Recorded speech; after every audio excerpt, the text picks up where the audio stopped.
I'm Danny and welcome to my YouTube channel. I just wanted to do a quick review on my Grizzly 1023 RL table saw. Chances are you're probably shopping for a table saw and you haven't found one yet, or you haven't made the commitment to buy one, and you probably came upon this one because it's actually a really good deal. So I started about a year ago getting back into woodworking. So I started off on a DeWalt table saw, which was not bad. It was not the most accurate thing, and it was a little finicky, so I decided to nix that. From there I moved on to the Delta table saw, and that one just broke within a week. So I was done dealing with enough BS, so I just stepped up to a cabinet saw. This is a lot different from a contractor saw. One of the principal differences there is that the trunnions are built into the cabinet versus the tabletop. So this component is actually separate. So one thing that's nice about this saw is, like any cabinet saw, it's super easy to align. All you have to do is loosen these 4 bolts ever so slightly, and then you hammer in place, and you're good. So when you get the 1023, one of the things you're going to get with it is a 40-tooth combination blade, which is totally fine. I used it for the last year on all of my woodworking projects. But recently I finally upgraded to the forest blade because this old one was burning my wood. So I was like, it's time to get a sharper blade. To take blades out, it's super simple. It comes with these 2 fancy little cheap wrenches. One of them goes on the back here to get the arbor, and the other just cinches on. It goes onto this other nut here, and you loosen it without cutting your hands open. This is the scary part. Try not to, oh God. There we go. Whew. Okay. I'm always afraid I'm going to cut my hand and bleed everywhere. It's really easy to lose the nut in here if you drop it while you're unscrewing it, which would really suck. Cool, there's the nut. But yeah, if you need to change blades, it's super easy. You just take out that nut, and then this thingamajig. You just take that little blade out, and there it's gone. Goodbye, blade.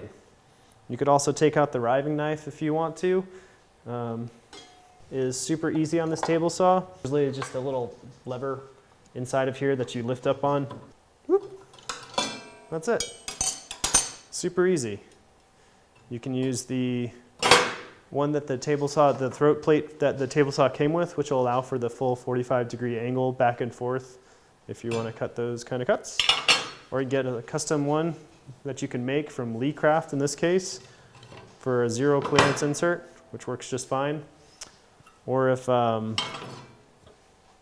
gotta do dado blade stuff, the nice thing about this throat plate is it's super simple. Like, it's really not very complex. I literally just made this from a jigsaw and sanded it down a little bit to get the fit right. But you would use this for these dado blades here, which take a little bit longer to put in, but you get the idea. One of the things I was really big on when I was researching this is I was trying to find a table saw made in America. Well, it turns out almost all table saws are made in like Taiwan or China as well, even SawStop.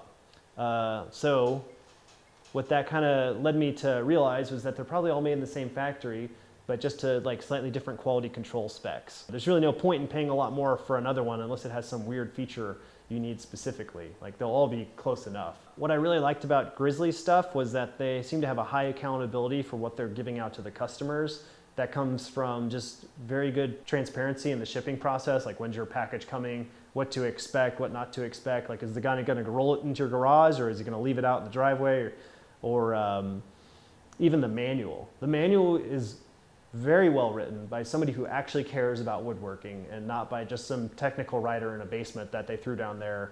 It's a very well written technical manual, and if you go on their website, you can see that they reply to a lot of the reviews, and they're very prompt on getting back with their customers if there's any sort of inquiries. Table saw fence is super Gucci. Just slide it back and forth. Super smooth, as you can see. Tightens down here. Uses some sort of weird little Teflon thing. It's not even attached to anything over here, but it still stays straight. And the good thing is, if you're trying to make room in your garage to fold this up against a wall, you can literally just loosen this and just take it off. And you can store it like that if you need to keep it out of the way. It's got some pretty good height and angle adjustments. They definitely did not skimp on the metal here. I'm doing it with 2 hands. You don't necessarily have to do it with 2 hands, but lower the blade, raise the blade. I definitely recommend you get the rolling base, because without that you are screwed. But as you can see with the rolling base, it's super mobile. I think that's probably like another $100, but totally worth it. There's no way you're moving this around the shop, especially if you've got to get your car in here or something like that. Because I usually roll mine all the way off to the side so I can bring my car back in. So overall, the good about the table saw, it's dead flat on the cast iron top. That was really easy to get it straight. It cuts through pretty much everything without any fuss. It was cheap and it just works. I'd say the bad with this table saw is most likely related to the dust system in here. I honestly don't know of too many better dust collection systems, but there's a little hose that runs through this thing that tends to get wood stuck in it. If that happens, then it just really, this cabinet part just becomes a giant dust collection bin. So holistically, what I was looking for was just a saw that would just work. I didn't need anything super fancy. I just needed something that was gonna basically step out of the way and allow me to be creative, because I wanted to create a lot of cool furniture. And the thing that was kind of getting in the way was the previous table saws were just really finicky when it came to being very accurate. And this one gave me no problems, and it was at a cost point where if I had spent any more, I wouldn't be getting anything more out of a different saw for the most part. Yeah, so anyways, go buy yourself a Grizzly 1023.